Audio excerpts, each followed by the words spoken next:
여러분 혹시 그 헬리코박터균이라고 들어보셨습니까? 이제 원래 이름은요 헬리코박터 파이로리균인데요. 그냥 헬리코박터라고 많이 부르곤 합니다. 혹시 언제 한번 들어보셨을까요? 그 유산균 음료 광고할 때 많이 등장하는데요. 여러분 부끄럽지만 그 유산균 음료는 몸에 좋은 거잖아요. 그래서 저는 헬리코박터균이 몸에 좋은 건 줄 알았는데요. 헬리코박터 때문에 위궤양, 12주 궤양 같은 소화성 궤양이 많이 생긴다고 하더라고요. 그러니까 헬리코박터가 몸에 좋지 않은 균이라는 겁니다. 혹시 여러분들 가운데서도 저와 같은 생각을 갖고 계신 분? 네, 알겠습니다. 저만 몰랐던 걸 하겠습니다. 아무튼 이 헬리코박터는요, 이제 1979년 이제 호주의 병리학자 로빈 워렌이 처음 발견했고요. 1982년 이제 호주의 미생물학자 베리 마셜이 배양에 성공했는데요. 이제 당시 학계에서는요, 위산이 아주 강력하기 때문에 위에 어떤 세균도 살 수 없다라는 것이 당연하게 받아들여졌는데요. 이제 이러한 생각을 뒤엎은 것으로 20세기의 가장 위대한 의학 업적 중 하나로 평가되고 있습니다. 그래서 이러한 공로로 베리 마샬과 로빈 워렌은 2005년 노벨 생리의학상을 수상했습니다. 현재 세계보건기구 WHO에서는요, 이 헬리코박터균을 직접적으로 암을 유발하는 제1의 발암물질로 규정하고 있을 정도로 아주 연구 가치가 높은 세균입니다. 그런데 오늘 이 노벨상을 받은 베리 마셜이 이 세균을 연구하는데 어려움이 있는 거예요. 사람에게 실험하자고 하니까 시험 이제 지원자가 없었고, 또 동물에게 실험하자니 허점이 많았던 겁니다. 그래서 이제 그는 이제 직접 이 균을 마셔봐야겠다라는 생각을 하게 되었고, 자신의 몸을 통해 이 세균을 증명하게 되었습니다. 균을 마셨는데 아픈 거예요. 그래서 이 아프구나, 이게 안 좋은 균이구나, 위에 살아 있구나라는 것을 알고 계속해서 연구를 하면서 이 세균을 증명한 것입니다. 사실 어떤 일이 일어날지도 모르는 위험한 실험을 자신에게 실행한 것입니다. 사람들은 이러한 이제 베리 마셜의 희생으로 인한 위대한 발견에 찬사를 보내고 또 감사하면서 노벨상을 수여하게 된 것입니다. 우리가요, 희생한다는 것이 참 힘듭니다. 그렇기 때문에 다른 사람이 희생하는 모습에 더 큰 박수를 보내고 경의를 표하는 것인데요. 가끔씩 뉴스를 보다 보면요, 소방관들이 순직했다라는 소식을 듣게 됩니다. 이러한 소식을 들으면 정말 가슴 아프고, 또한 그만큼 그 희생하는 모습에 존경의 마음이 생기는 것을 우리 모두가 느낄 수 있습니다. 오늘 말씀을 통해서요, 우리는 가장 위대한 희생을 보여준 이제 한 사람을 만날 수 있는데요, 바로 예수 그리스도입니다. 오늘 말씀을 통해 알 수 있는 예수님은요, 성령으로 잉태되신 예수 그리스도입니다. 우리 18절 말씀인데요, 우리 한 번 더 한 목소리로 읽었으면 좋겠습니다. 함께 읽겠습니다. 시작. 예수 그리스도의 나심은 이러하니라. 그의 어머니 마리아가 요셉과 약혼하고 동거하기 전에 성령으로 잉태된 것이 나타났더니. 아멘. 예수님의 어머니이신 마리아와 또 그의 남편이자 예수님의 아버지이신 요셉이 서로 약혼을 합니다. 그리고 이제 동거하기 전, 함께 살기 전에 아이가 생기는데요, 바로 그분이 예수님입니다. 예수님께서는 보통 사람들과는 다른 독특한 방법으로 탄생하셨습니다. 예수님께서는 이 부부의 관계를 통해서 잉태된 것이 아니라 동정녀, 남자를 모르는 이 동정녀 마리아의 몸을 빌어 성령으로 잉태되고 탄생하셨습니다.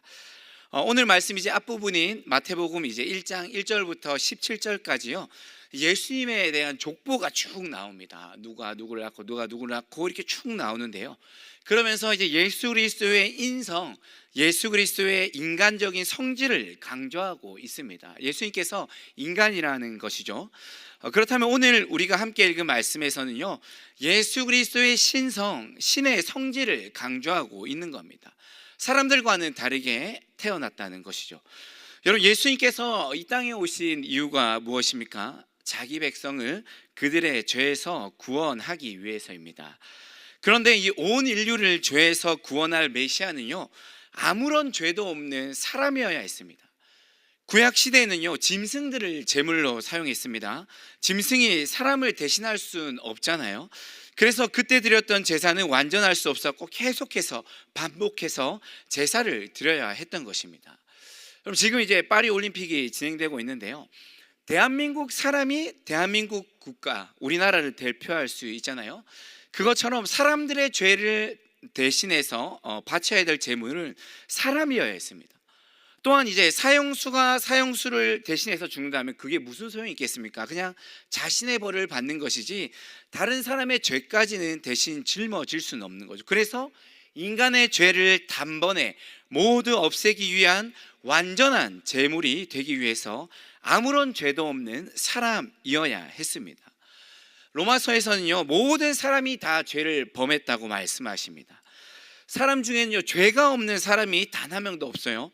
그래서 우리를 죄에서 구원하시기 위해 죄가 전혀 없으신 완전하신 하나님께서 인간의 몸으로 친히 이 땅에 오셨고, 이것이 바로 성육신 사건, 신성 그대로 사람이 되신 예수 그리스도의 놀라운 탄생입니다. 남자를 알지 못하는 동정녀의 몸을 빌어 성령으로 잉태되고 탄생하심으로 인성과 신성을 동시에 완전하게 지니게 된 것이죠. 그런데 이러한 탄생이요, 그냥 이렇게 짠하고 이루어진 것이 아닙니다. 이미 오랜 구약 시대 때부터 메시아께서 동정녀를 통해 탄생하신다는 그 예언의 말씀이 있었습니다. 이사야 7장 14절 말씀인데요, 우리 이사야 말씀 함께 읽도록 하겠습니다. 함께 읽겠습니다. 시작. 그러므로 주께서 친히 징조를 너희에게 주실 것이라. 보라, 처녀가 잉태하여 아들을 낳을 것이요 그의 이름을 임마누엘이라 하리라. 아멘.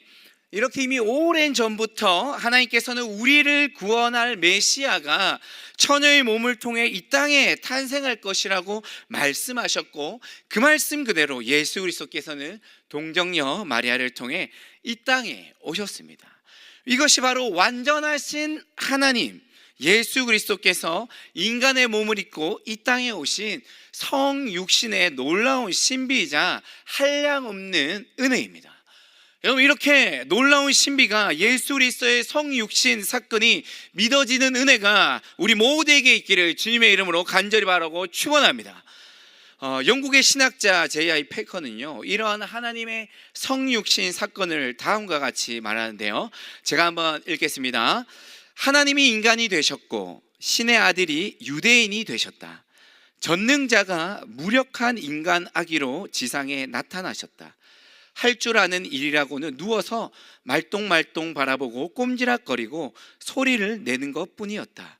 다른 모든 아이처럼 누가 먹여주고 기저귀를 갈아주고 말을 가르쳐야 했다. 하나님의 아들이 실제로 유아가 되셨다. 생각할수록 머리가 어지러진다. 그 어떤 픽션에도 이 성육신의 진리만큼 기상천외한 요소는 없다. 여러분, 갓난아이가 할 수 있는 일이 무엇이 있습니까?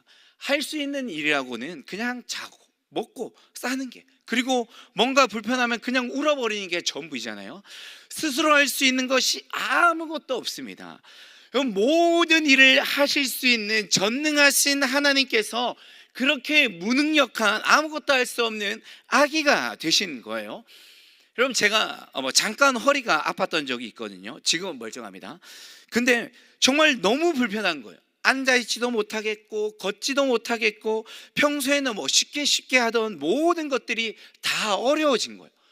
여러분, 그런데 우리 예수님께서는 전능하신 하나님께서는 자신의 모든 것들을 버리시고 이 낮고 낮은 땅 위에 정말 아무것도 할 수 있는 것이 하나 없는 아기로 우리와 같이 되신 것입니다. 여러분, 이것이 바로 성육신의 놀라운 신비인 것입니다. 여러분, 그렇다면요, 예수님께서 왜 이렇게까지 자신을 희생시키면서 성육신 하셨느냐? 우리를 구원하시기 위해서, 우리를 살리려고 우리에게 새 생명을 주시기 위해서입니다.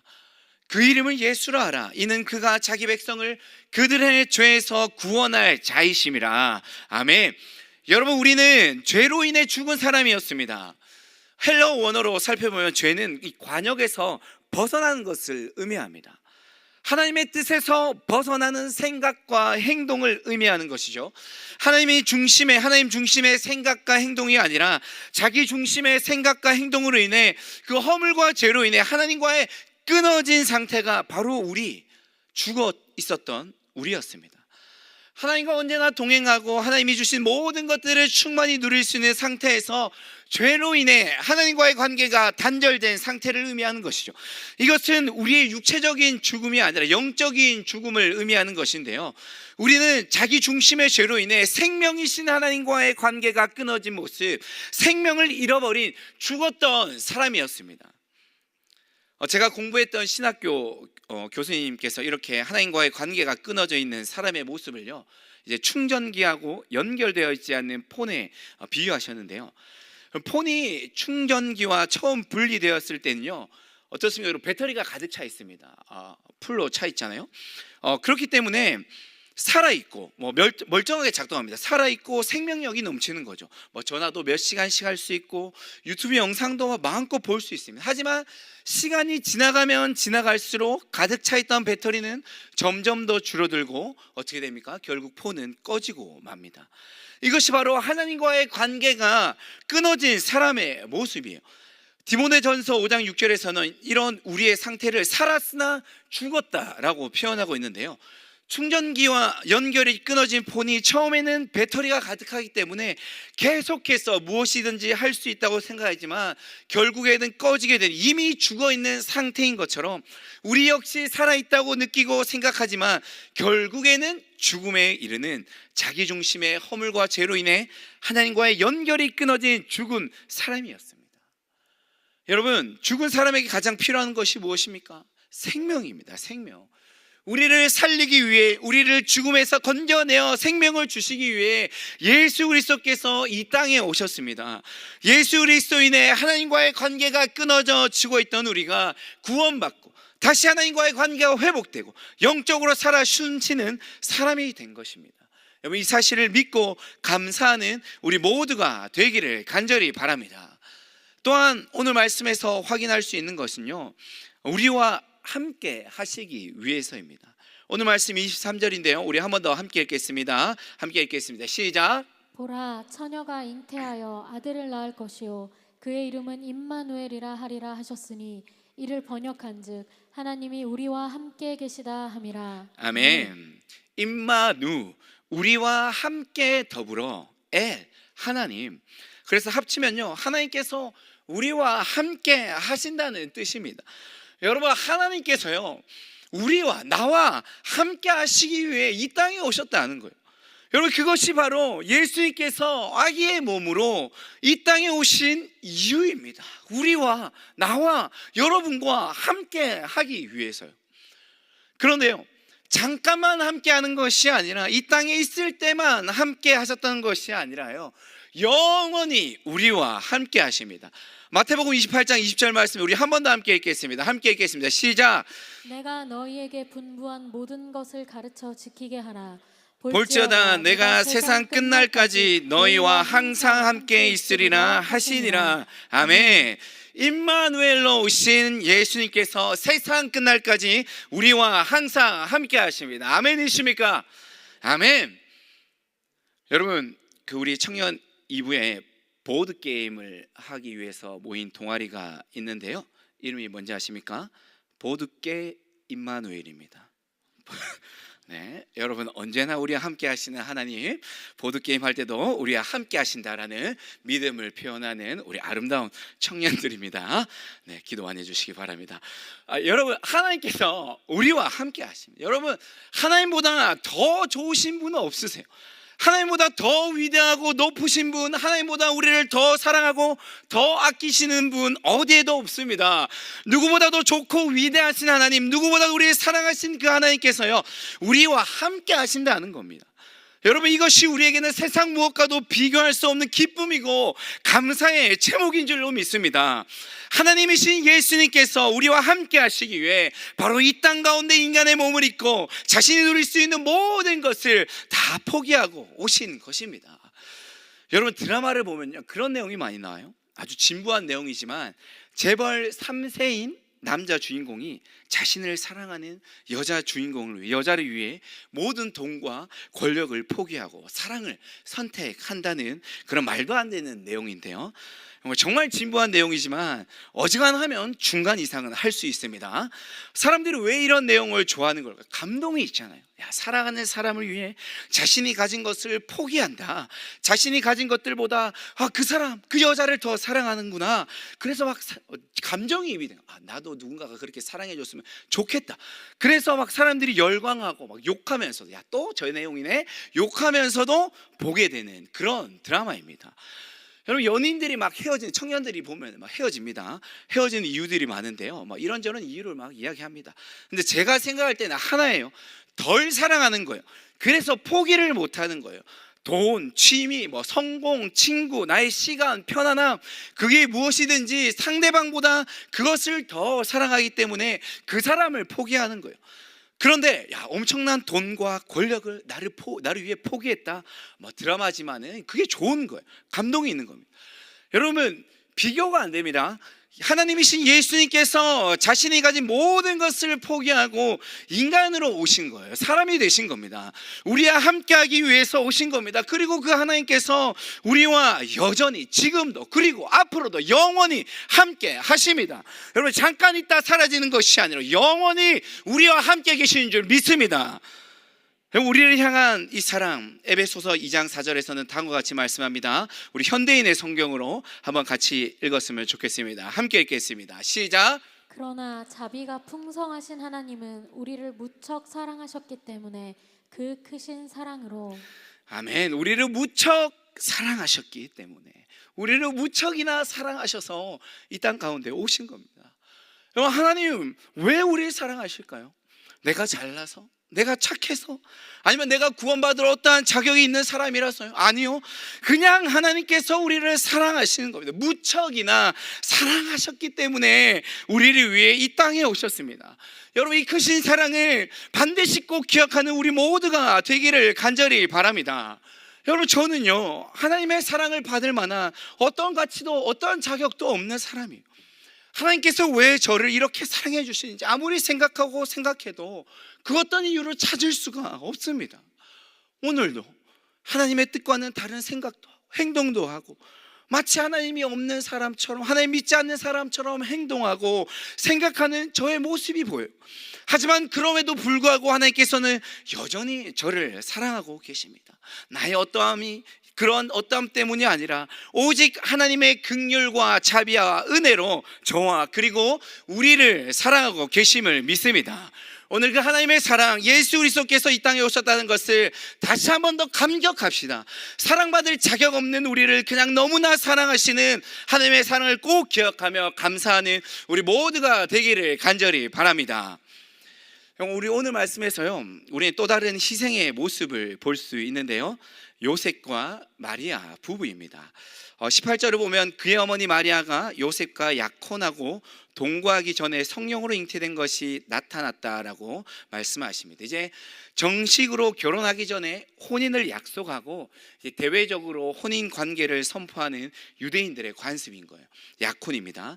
그리고 이제 신부를 신랑의 집으로 데려오는 그 결혼식과 약혼 사이에 보통 1년의 기간을 두었습니다. 약혼하고 1년 있다가 이제 결혼식을 하는 거죠. 아무리 약혼한 사이라고 하지만 결혼 전에는 함께 동거하지 않습니다. 그래서 마리아가 성령으로 잉태된 것은 요셉과 마리아가 이제 혼인을 얼마 남겨두지 않은 때였겠죠. 그리고 아마도 요셉과 마리아는 아마도 결혼 생활, 앞으로 있을 결혼 생활을 기대하면서 무척이나 아름다운 꿈을 꾸고 있었을 것입니다. 이제 결혼이 앞으로 다가왔으니까요, 행복할 날들을 상상하고 있었겠죠. 그런데 그들에게 전혀 예상치 못한 충격적인 일이 일어났습니다. 예비 신부가 임신을 한 거죠. 물론 이것은 하나님의 섭리에 인해 성령으로 잉태된 것입니다. 그런데 솔직히 그게 무슨 상관이 있겠습니까? 앞으로 함께할 좋은 날들을 막 꿈꾸는 예비 신랑, 예비 신부에게 사실 정말 끔찍한 일이 일어난 겁니다. 여러분, 제가 결혼한 지 이제 딱 5개월 됐잖아요. 그런 상상을 한번 해봤습니다. 내가 만약 요셉이라면 어땠을까? 제가 그래도 목사잖아요. 그리고 제 입으로 이렇게 말해서 좀 그렇지만 제가 진짜 착하거든요. 왜 이렇게 웃으시죠? 네, 제가 착합니다. 그런데요, 정말 저는 제 와이프를 많이 사랑하지만 진짜 쉽지 않을 것 같은 거예요. 근데 여러분, 요셉은 하나님의 말씀에 따라 마리아를 데려옵니다. 정식으로 결혼을 하고 마리아를 자신의 집으로 데려온 것입니다. 요셉의 수고와 희생은 여기서 끝나지도 않아요. 25절을 보면요, 요셉은 아들을 낳기까지 동침하지 않았다고 합니다. 예수 그리스도의 그 출생을 더럽히지 않으려고 하는 요셉의 신앙적인 행동이었겠죠. 하지만 여러분, 정식 결혼을 하고도 신부와 함께 할 수 없다는 것입니다. 저는요, 안 될 것 같아요. 그렇습니다. 아무튼 뿐만 아니라 자신의 아들인 예수님으로 인한 희생은 여기서 끝나지 않습니다. 헤롯 왕의 음모를 피해 애굽으로 도망쳐야 됐고, 또 헤롯이 죽은 후에도요, 고향을 멀리 떠나서 갈릴리에서 살아야 됐습니다. 마리아도 마찬가지예요. 갑자기 아이를 가지게 되고 아무것도 없는데 갑자기 아이를 가진 거예요. 온갖 오해와 눈총을 다 받는 신세가 된 것입니다. 그리고 결국엔 어떻습니까? 사랑하는 아들이 십자가에 달리는 처참한 장면까지 직접 목격해야 했습니다. 그럼 이것보다 더 괴롭고 고통스러운, 부모에게 더 괴롭고 고통스러운 순간이 어디 있겠습니까?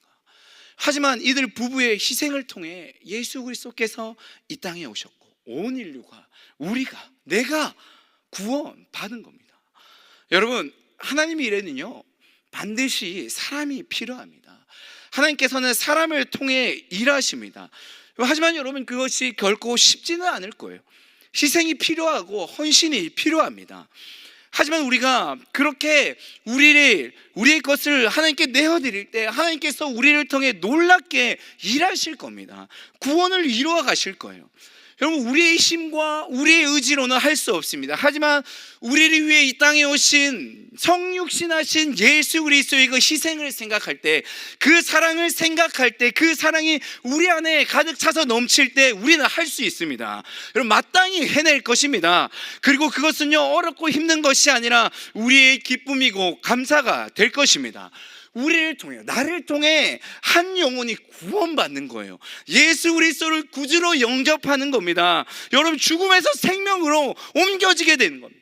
여러분, 그렇게 하나님의 구원의 역사에 귀하게 쓰임받는 저와 여러분, 우리 모두가 되기를 주님의 이름으로 간절히 축원합니다. 여러분, 말씀 묵상하는데요, 제가 우리 다음 세대 여러분 사역을 섬기는 교사 선생님들과 봉사자들, 또 이렇게 기도와 물질로 후원하는 성도님들이 생각이 나는 거예요. 여러분, 이 소중한 휴가를요, 이 시간을, 물질을요, 가족과 보내지 않고 자신을 위해 쓰지 않고 우리 다음 세대들의 이 구원을 위해 사용하는 거예요. 그리고 헌신하는 거예요. 결코 쉽게 할 수 있는 일이 아닙니다. 엄청난 희생과 섬김인 거예요. 여러분, 너무나도 귀하고 또 감사하다는 생각이 막 드는 거예요. 여러분, 하나님께서 더욱더 기뻐하시고 고마워하실 줄 믿습니다. 우리들의 섬김을 통해 우리 아이들이 예수 그리스도를 믿고 구원받는 놀라운 일들이 생기는 겁니다. 여러분, 남은 우리 여름 사역을 위해서 끝까지 기도해 주시고 또 함께 해 주셔서요, 구원의 통로가 되는 하나님의 기쁨이 되시는 우리 모두가 되기를 간절히 바랍니다. 여러분, 뿐만 아니라 우리 각자에게 주어진 현실 가운데 하나님께서 반드시 우리에게 주시는 사명과 또한 순종의 말씀이 있을 것입니다. 그 모든 말씀에 기꺼이 아멘으로 나아가는 우리 모두가 되기를 바랍니다. 그때 우리의 가족이, 우리의 친구가, 나의 동료가 예수님을 믿는 놀라운 일들이 일어날 줄 믿습니다. 말씀 뵙겠습니다. 우리는요, 먼저 우리를 구원하기 위해, 우리와 함께 하기 위해 이 땅에 오신 하나님 예수 그리스도의 사랑과 그 희생에 감사하고 감격해야 됩니다. 그리고 그 사랑 그저 받고만 있는 것이 아니라 우리 또한, 나 또한 기꺼이 기쁨으로 희생하고 헌신하면서 예수 그리스도를 전하는 일에, 그 구원의 일에 사용받는 우리 모두가 되기를 간절히 바랍니다. 이 밤에요, 결단하고 또 그렇게 살아내시는, 하나님께서 기뻐하시는 삶을 살아내는 하나님의 기쁨이 되는 우리 모두가 되기를 우리 주님의 이름으로 간절히 바라고 또 축원합니다. 아멘.